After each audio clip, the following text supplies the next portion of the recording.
자, 2번 사문서 위조 변조죄입니다. 자, 조문 읽어보시고요. 자, 객체를 보면 자, 판례 나왔네요. 자, 권리 의무에 관한 문서가 뭐고 사실 증명에 관한 문서가 뭔지를 보시면 돼요. 뭐 매매 계약서라든지 임대차 계약서, 뭐 신분증이라든지 성적 증명서 등이 관련되어 있는 것들입니다. 자, 여기서 거래상 중요한 사실을 증명한다는 문서라고 하는 것은 자, 그 다음에 동그라미 1번. 자, 발생, 존속, 변경, 소멸을 전후 과정을 증명하는 것이 주된 취지 문서뿐만 아니라 자, 그 밑에 동그라미 2번 하세요. 자, 단지 간접적 동그라미로만 연관된 의사표시 내지 권리 의무 변동에 영향을 줄 수 있는 의사표시를 내용하는 것도 포함이 된다는 것이 한번 나온 적이 있어요. 출제 어떻게 됐는가 하면 1번은 되고 2번은 되지 않는다고 하면 틀립니다. 1번은 당연히 되고 간접적으로 영향을 미치는 것도 된다고 정리하세요. 그 예가 밑에 나와 있는 건의문 동그라미, 호소문 동그라미가 그 사례가 됩니다. 이것도 뭐다? 사문서다 이런 말이죠. 자, 3번은 우리가 명의훼손죄를 때 풀었죠. 그래서 전파성 관련해서 풀었는데 여기서 호소문 동그라미, 호소문이 사문서다 이런 말이에요. 자, 위조로 갑니다. 자, 위조 개념은 전 시간에 전부 다 설명을 드렸어요. 내용을 보시게 되면 작성 권한이 없는 자야 한다. 그치? 이 없다는 말 속에는 권한을 초월했거나 위임 취지에 반해서 했거나도 포함된다고 말씀드렸어요. 자, 권한이 없어야 되는 것이기 때문에 사전 승낙을 받았다. X. 포괄적 위임을 받았다. X. 그랬을 때는 위조가 되지 않습니다. 자, 그 다음 2번에 타인 명의를 모형해, 타인 명의죠. 타인 명의. 자기 명의가 아니라 타인 명의를 모형했을 때 문서 위조죄가 돼요. 자, 다음. 방법에는 제한이 없다는 거예요. 자, 그 예를 잘 받으셔야 돼요. 이 예를 익히셔야지 판례를 풀 수가 있습니다. 새로운 문서를 작성을 했다. 그 다음 기존의 미완성인데 가공하여 완성을 시켰다. 즉 동일성을 상실시켰죠. 그 다음 중요 부분을 변경하여 동일성을 상실시켰다. 그렇죠? 무효가 된 것인데 이것을 새로운 문서를 만들었다. 이런 것들이 전부 다 변조가 아닌 위조의 사례가 됩니다. 자, 간접 정보 형태도 가능하고요. 정도는 우리가 앞에서 봤죠. 일반 사람이 봤을 때 진정한 사문서라고 오신 밑줄 할 정도의 외관을 갖추면 됩니다. 반드시 작성 명의자의 서명, 날인이 있어야 할 필요는 없다는 겁니다. 자, 밑에 판례 보죠. 갑은 을려가 동거 관계를 청산하고 자신을 만나주지 않고 피하자 을려와 상의 없이 혼인신고를 하겠다고 일방적 통지만 한 후에 혼인신고서를 작성하여 관계공무원에게 제출하여 호적부에 등재에 비치게 하였다. 갑은 무슨 죄가 될 것인가 라고 하는 것이죠. 자, 여기서 판결을 보시게 되면 혼인신고 당시부터 그 여성이 피해왔다면 밑에 줄에 혼인신고 당시에는 그 의사표시를 철회했다라고 보아야 한다는 거예요. 따라서 빨간색으로 일방적 동그라미, 일방적으로 혼인신고서를 작성하여 혼인신고를 하였다면 자, 그 다음 가로입니다. 자, 혼인신고서 용지에 피해자 도장이 미리 찍혀서 있었다 할지라도 이것은 이 여성의 의사표시가 철회되었다고 볼 수 있는 것이잖아요. 그래서 이것은 이 여성의 의사에 반하여 제출한 것이기 때문에 사문서 위조죄가 된다는 것이 판례입니다. 됐죠? 위조가 되느냐 안 되느냐만 알아두시면 될 것 같아요. 답이 중요한 것이 아니고. 자, 밑에 판례는 출제가 잘 되기 때문에 별표를 쳐볼게요. 자, 1번 가명이나 위명을 사용하여 문서를 작성했다 했을 때 밑에 인격의 동일성이 그대로 유지가 되잖아요. 파란색으로 유지가 된다라고 했을 때는 사문서 위조죄가 되질 않아요. 그러나 끊고 그 명의인과 작성자의 인격이 빨간색으로 상이하다 동그라미 그랬을 때는 이것이 위조가 될 수가 있다는 거예요. 자, 그래서 판례 2번을 보시게 되면 피고인이 다방업체로부터 선불금을 받고 그 반환을 약속하는 현금 보관증을 작성하면서 가명과 허위의 출생연도를 기재했다. 가명과 허위 출생연도 동그라미 치시고 라고 했을 때 1번의 마지막 줄에 해당하는 인격이 상이하다고 보는 것이기 때문에 이것은 위조죄가 된다는 것이 판례입니다. 자, 이 부분은 사실관계도 출제가 되었기 때문에 사실관계도 한번 볼게요. 갑은 땡땡땡이라는 가명을 사용하여 을이 운영하는 다방의 종업원으로 취직하면서 선불금으로 100만원을 받고 이 반환을 약속하는 내용의 현금 보관증을 작성하면서 실제 나이보다 자 4살 어리다 했죠. 4살 어리다고 했습니다. 그리고 밑에 줄 보니까 가명과 출생연도 부분이 허위인 주민등록번호를 기재하여 교부하였다고 했습니다. 이것이 다 뭐가 되는 거예요? 위조죄가 되는 것이에요. 자, 이 사실관계도 봐두세요. 자, 다음. 자, 중요한 판례 나오네요. 자, 종중사무원 사건 별표 쳐보시고, 그 다음 그 밑에 홍콩 국제운전면허증 사건 별표 치시고, 이 두 가지 판례도 무지 출제가 잘 되었던 거예요. 자, 이 부분도 사실관계까지 같이 봐두셔야 돼요. 자, 판결로지 보시면 피고인을 명의인을 기망하였다. 기망 동그라미. 자, 문서를 작성했다고 했을 때 그 서명 날인이 정당히 성립된 것이라 할지라도 이것은 명의자를 속여서 얻어낸 문서잖아요. 그래서 이것은 피해자의 의사에 반하여 작성한 것이기 때문에 사문서 위조죄가 된다는 것입니다.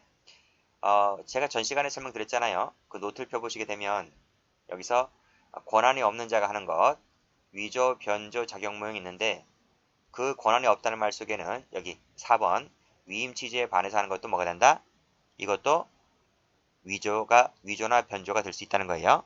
자, 그래서 다시 한번 교재로 와서 보시면 종중사무원 사건 같은 경우에는 이 서명날이 정당히 성립되었다 할지라도 그 기망에서 그 문서를 날인을 받았기 때문에 이것은 피해자 의사에 반해서 작성한 것이므로 위조죄가 된다는 판례입니다. 자, 어떤 것이냐 한번 볼게요.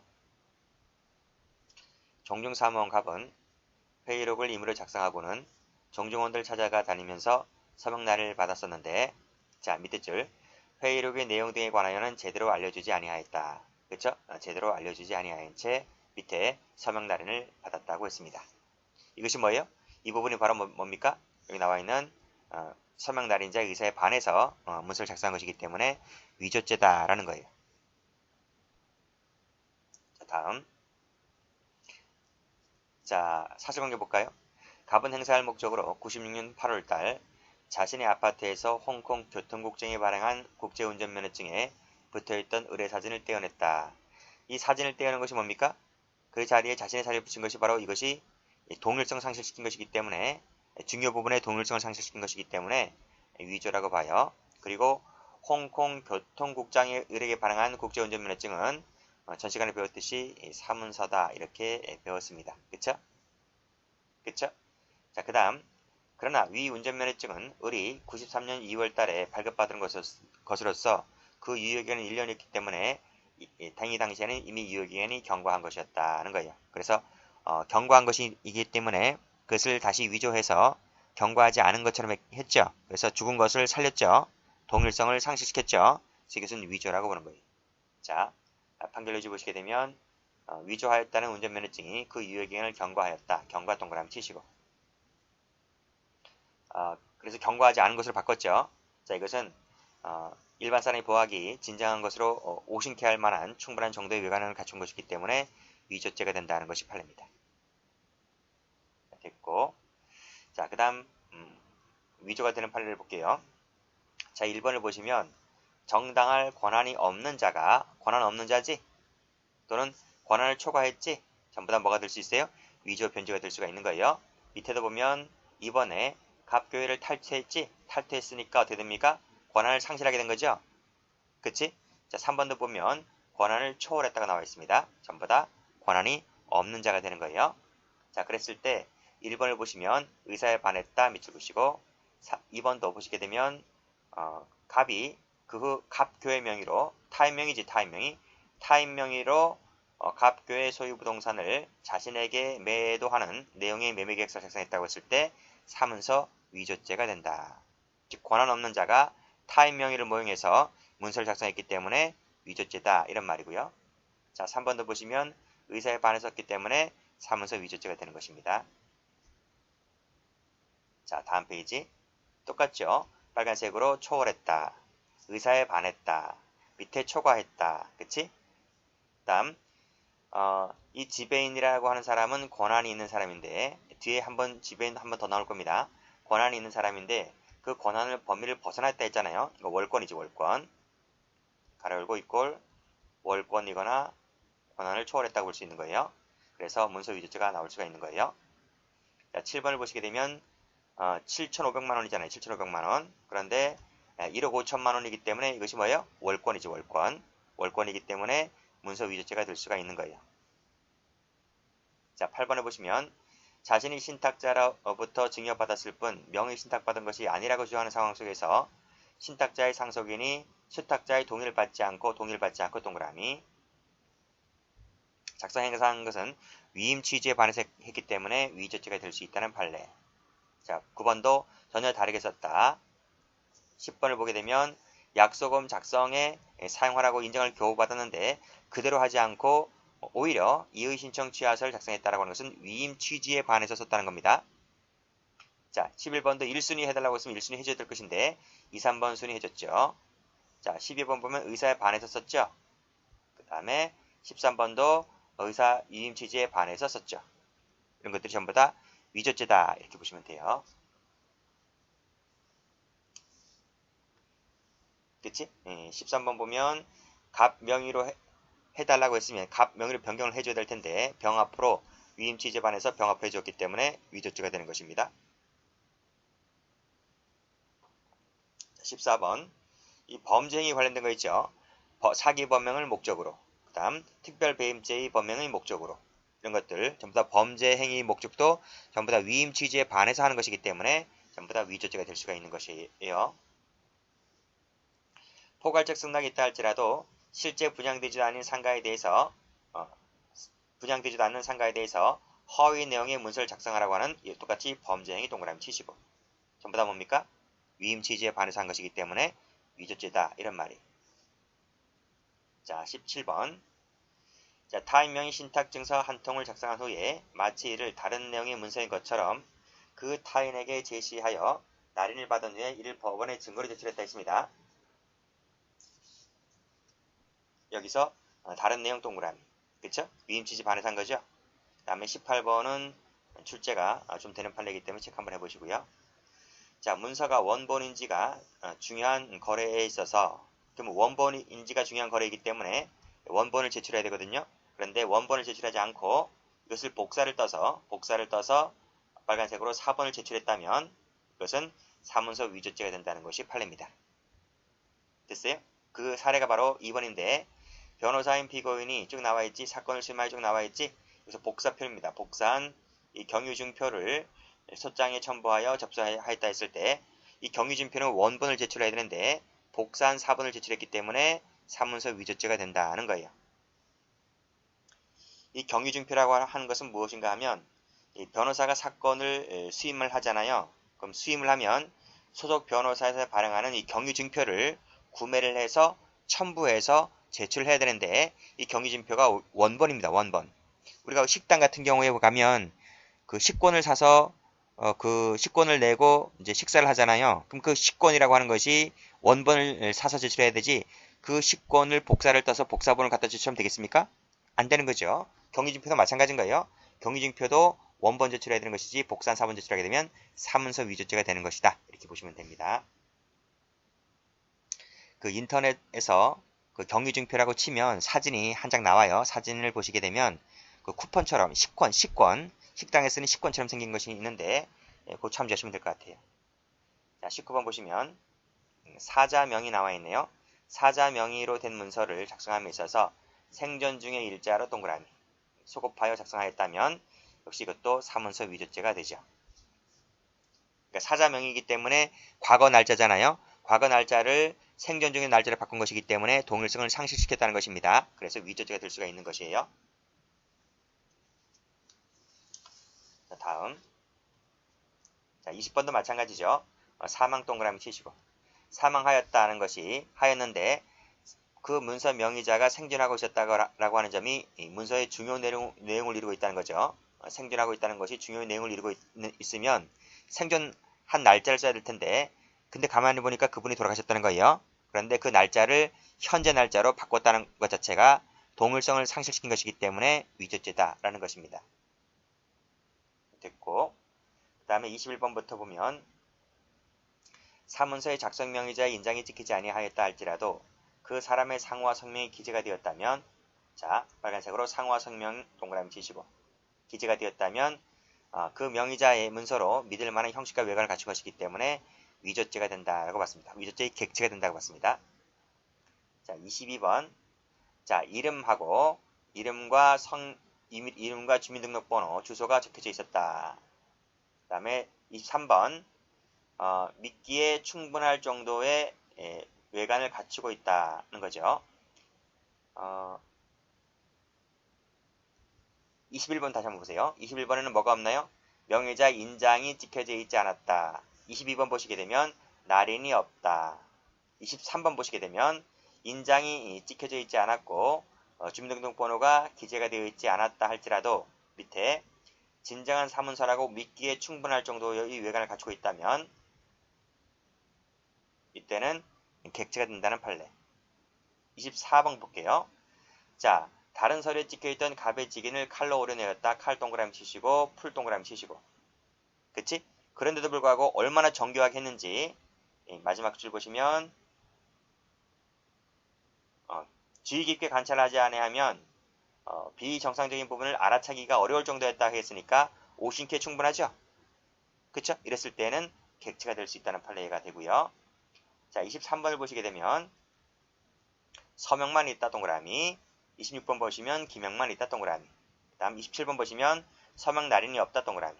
이라 할지라도 전부 다 일반인이 보았을 때 진정한 문서라고 오신케 할 정도가 된다면 그때는 전부 다 객체가 된다는 판례가 됩니다. 그래서 몇 번부터인가요? 21번부터인가요? 21번부터 이렇게 꺽쇠를 하시면 21번부터 해서 마지막까지가 외관을 갖추고 있지 못했다 할지라도 일반인이 보았을 때, 외관이 아니고 일반인이 보았을 때 진정한 문서의 형식과 외관을 갖추고 있었다면 인장이 찍혀져 있지 않거나 날인이 없거나 주민등록번호 기재가 되어 있지 않거나 했다 하더라도 객체가 된다는 취지로 공부를 해두시면 되겠습니다.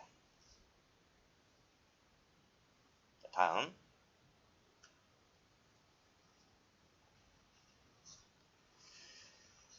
자, 되게 죄가 되지 않는 거 볼게요. 자, 파란펜 들어보시고 자, 전세계약서를 작성함에 있어서 명의자의 명시적이거나 묵시적인 승낙이 있었다면 권한이 있는 거죠.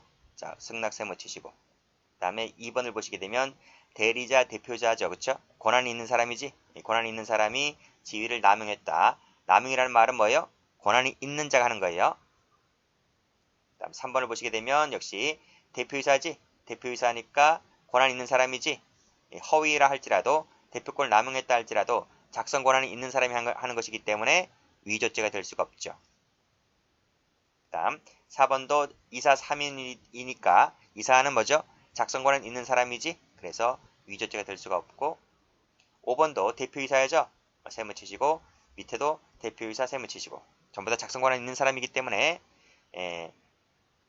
그 과정에서 1인 주주의 위임 승낙을 받지 않았다 할지라도 작성 권한 있는 사람이기 때문에 위조 변조가 될 수가 없어요. 자, 6번 보시게 되면 지배인 세무 치시고 작성 권한 있는 사람이지 권한 있는 사람이기 때문에 뭐가 안 돼요? 위조나 자격모형이나 이런 것은 될 수가 없어요. 자, 그 다음 밑에 10번에 2번도 지배인 세무 치시고 위조 변조가 될 수가 없다. 그런데 그 앞 페이지에서 뭐라고 나옵니까? 지배인이라 할지라도 권한을 초월하였다면 위조가 될 수 있다는 판례가 앞 페이지에 나올 겁니다. 다음 자 7번을 보시게 되면 권한을 포괄적으로 위임받았죠. 작성 권한 있는 사람이기 때문에 위조 변조가 될 수가 없고 8번도 권한을 위임받았단 말 나와 있네요. 다음 9번을 보시게 되면 수탁자가 수탁자 명의로 명시탁 사례네요. 수탁자 명의로 세무 치시고 처분에 필요한 서류를 작성함에 있어서 그 사람으로부터 개별적인 승낙을 받지 않았다 할지라도 이 신탁자는 수탁자 명의를 빌려왔기 때문에 따라서 작성 권한이 있는 사람이다. 그쵸? 그래서 개개적으로 수탁자로부터의 동의를 받지 않았다 할지라도 위조죄는 성립하지 않는다는 거예요. 그것이 바로 두 번째에 나와 있지. 수탁자는 자신의 명의 사용을 포괄적으로 신탁자에게 허용하였다 할 것이다. 그래서 신탁자는 수탁자의 이름을 갖고 쓸 수가 있다는 거예요.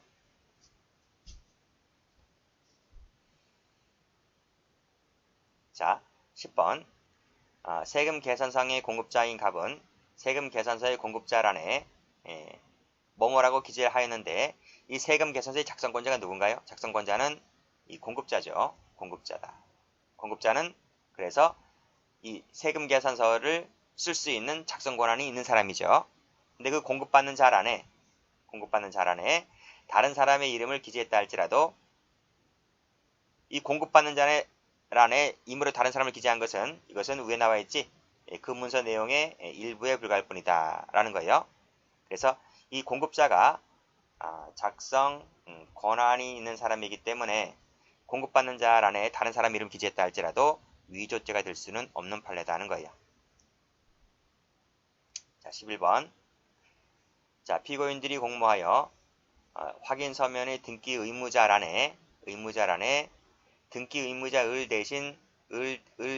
대신 갑이 손도장을 찍는 방법으로 사문서인 을의 명의를 확인 서면을 위조한 다음 법무사를 통해서 이를 교부받았다 했습니다. 여기서 법무사 세무 치시고 확인 서면 밑줄 그시고 자, 됐어요? 자, 밑에 보면 확인 서면은 법무사 명의의 문서이다 그랬고 이 확인 서면은 누가 썼습니까? 이 법무사가 작성했죠. 법무사가 확인 서면을 작성하였다는 거예요.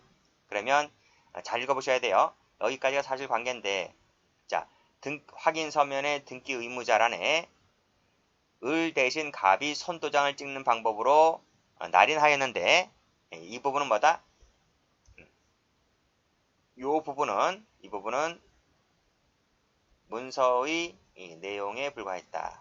내용에 불과하다고 작성권자는 누구다? 작성권자는 법무사였다. 법무사였기 때문에 법무사는 이 확인 서면이 작성할 수 있는 권한을 가진 사람이므로 법무사가 이것을 썼기 때문에 그 내용이 허위 내용이 들어갔다 할지라도 이것은 위조죄가 될 수는 없는 것이다. 형식주의이기 때문에 그래요. 그래서 10번, 11번 전부 다 형식주의이기 때문에 이상한 내용이 들어갔다 할지라도 위조는 되지가 않는다는 거예요. 전부 다 공급자인 작성권자가 썼고 작성권자인 법무사가 썼기 때문에 위조죄가 될 수가 없다. 12번 세 번째 줄에 일반인이 보았을 때 진정한 문서라고 오심케 할 정도인지 여부는 뭐뭐 등을 종합적으로 고려해서 판단해야 된다고 되어 있네요. 다음 페이지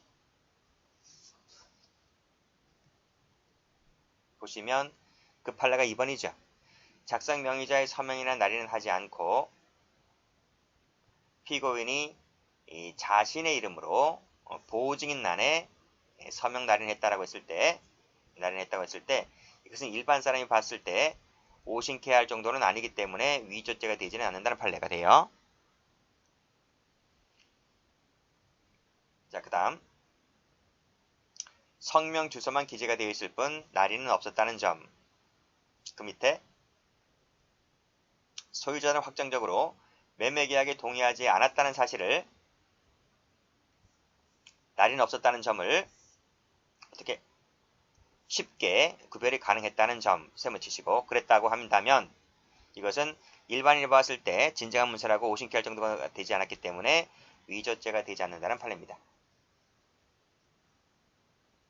됐죠? 여기까지 합니다.